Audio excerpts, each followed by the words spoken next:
kļūsti par tādu, kurai panākumi ir neizbēgami. Nevis, ka tu skrien pakaļ panākumiem, bet tie skrien pakaļ tev. Nevis, ko tu savā dzīvē dari, liek tev augt. Un šī frāze man lika ļoti aizdomāties. Vai es pamanīju īstenībā, ka tik vienu cilvēku uzsaucot uz skatuves vai rakstot par viņu avīzēs vai vienkārši prezentējot jebkuru cilvēku, kuram ir sasniegumi, neviens nekad neteiks, ko viņš ir gribējis izdarīt. Vai kāds ir bijis viņa nodoms, vai kādi ir bijuši viņa dzīves plāni. Visi vienmēr nosauc cilvēku vārdu uzvārdu un tad to, ko viņš ir sasniedzis. Jeb, kas tad ir tas, kas pasaka par tavu dzīvi? Nevis par to, cik tu gudri runā vai cik skaisti tu māki sevi prezentēt, bet tikai un vienīgi tas, ko tu esi sasniedzis. Ja tev būtu jāpasaka pilnīgi svešam cilvēkam, kas ir Elīna Didriksone, ko tu pateiktu? Ko tu reāli pateiktu? Kas viņa tāda ir? Tu nekad nepateiktu, viņa vispār gribēja kādreiz nodarboties ar suņu audzēšanu, un vēl viņa gribēja stādīt tomātus. Nu nē, tu tā neteiktu. Tu stādītu tikai vienīgi tos sasniegumus, ko es esmu reāli izdarījusi. Ko es ar to gribu teikt? Kad tu tiksi stādīts pēc saviem panākumiem, padari koku labu, un tad labi būs tā augļi. Atkārtošos. Padari koku labu, un tad labi būs tā augļi. Ko mēs gribam? Mēs gribam augļus, bet mēs negribam padarīt koku par labu. Jo kā tu vari plūkt labus sulīgus augļus no koka, ja koks ir savīts un miris? Tu esi šis koks. Tu esi tas, kurš padarīs šos augļus vai par sulīgiem saldiem, vai tieši par otrādi, ka īstenībā pat nebūs augļu. Šī frāze man lika nenormāli aizdomāties un apstiprinājās manā dzīvē, kāpēc tad man ir šie panākumi vai mērķi vai sasniegumi. Bet tieši tas, kad es esmu pareizi virzījusies vienmēr, kad kāds man ir domājis, ka, Elīna, tu esi garlaicīga, vai tu esi pa asu, vai tu esi pārāk nepatīkama, vai vēl daudz citas lietas, kurās es sev ļoti vainoju, izvairīdamies no kaut kādām draudzībām, pateikdama, ka man šī draudzība nav interesanta, vienmēr nostādīdama savus mērķus un vēlmi augstāk par ikvienu citu nodarbošanos. Un tagad es saprotu, ka viss, ko esmu darījis šos gadus, esmu rūpējies par to, lai mans koks ir labs un tad viņš nesīs augļus. Ko mēs gribam, lai tikko mēs izdarām kaut ko labu, piemēram, darbā uzvedamies super labi kādu mēnesi, daram visus darbus, paliekam darbā ilgāk, un mēs gaidām jau, ka tev būs pilns apelsīnu koks noaudzis ar sulīgiem apelsīniem, un tad tev prēmijas un godalgas no kolēģiem nāk. Ja reizēm ir bijis tā, ka tu noteikti zini, kad ir ābeles, kas dod augļus katru otro gadu. Nav katru sezonu. Tas nozīmē, varbūt tavā dzīvē tev arī nāksies sevi pierādīt, un varbūt kāds to pamanīs tikai pēc pusotra gada, pēc 2 gadiem.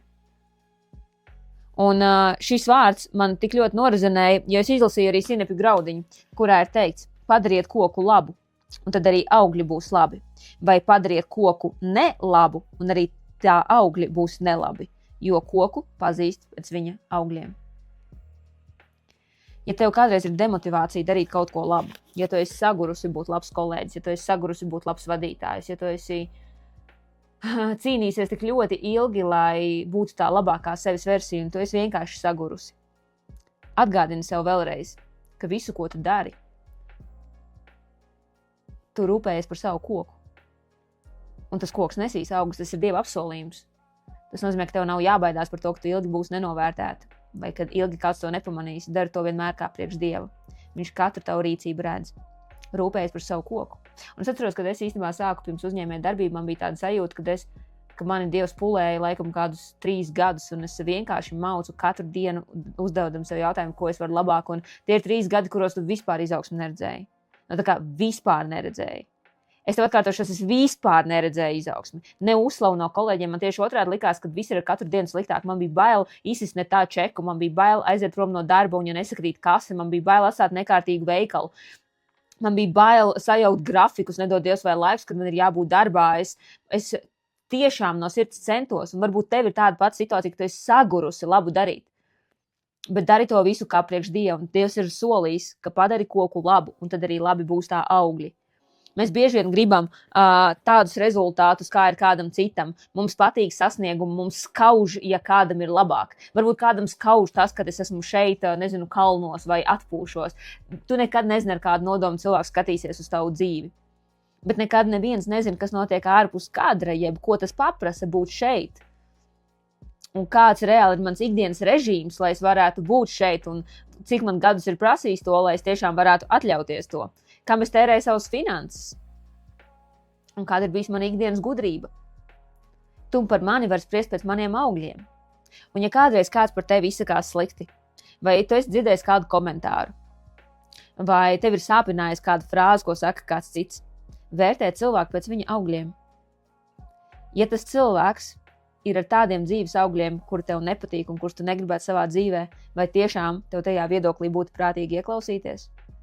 Varbūt ir vērts atcerēties, kā kāds cits, kura augļi tev patīk, kura rezultāti un panākumi tev patīk, ir kādreiz aizlikuši labu vārdu un izcēluši tevi starp visiem citiem. Un varbūt tas tad ir tā miljons un tūkstots vērtais darbs, kad ir šī atzinība no cilvēka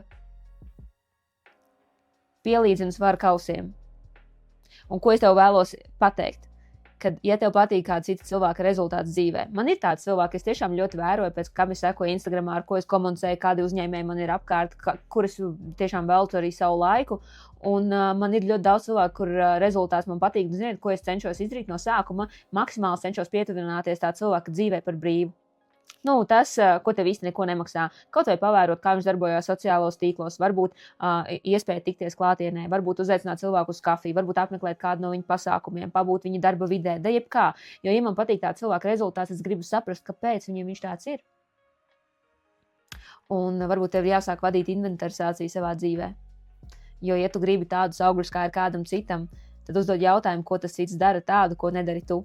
Piemēram, ja tu esi redzējis apelsīnu kokus laukos, kur mēs tiešām plūcam un pārdodam veikalā, tie ir sulīgi apelsīni, kuros nav kauliņi, kuriem ir plāna miziņa, kas ir sulīgi un no viņiem var gan cept, gan ēst, gan izspiest sulu. Kā tev liekas, kādā vidē aug šie apelsīni? Tev liekas, ka šie apelsīni aug savvaļā? Starp savītušām vīnogām? Starp zariem, krūmiem un kaktusiem? Nē, šie apelsīnu koki 100% ir stādīti starp daudz citiem apelsīnu kokiem, kuriem ir ievērots speciāls atstarps, kā tie tiek sastādīti, kur tiek laistīti konkrētā laikā, kur tiek novākti un ražu viņi nes pareizā laikā. Viss ir izskaitļots, viss ir precīzi.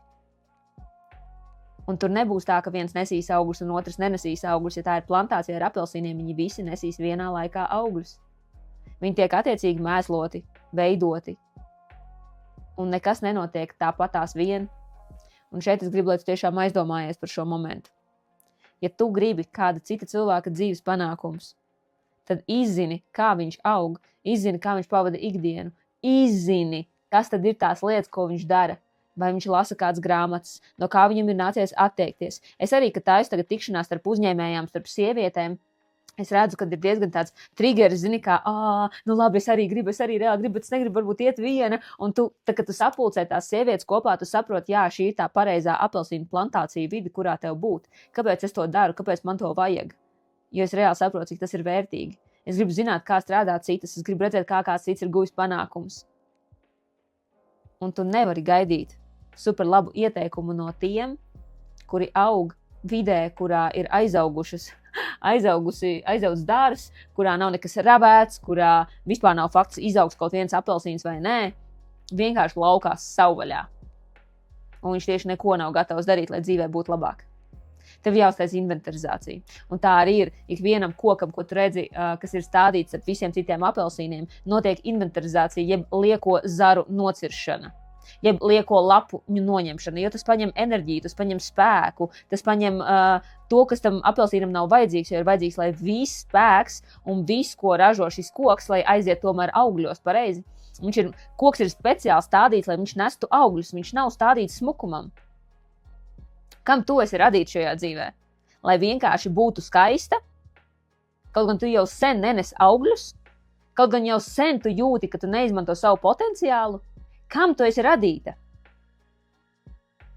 Un, zini, noplēst zarus vai nozāģēt kādu savītušu zaru, tas ir sāpīgi. Bet pēc tam tu redzi, cik labākus augļus tu vari nest. Uzdod sev jautājumu, kas ir tas, kas tev ir jāpaņem malā šajā dzīvē, un kas jau sen vairs nav par tevi.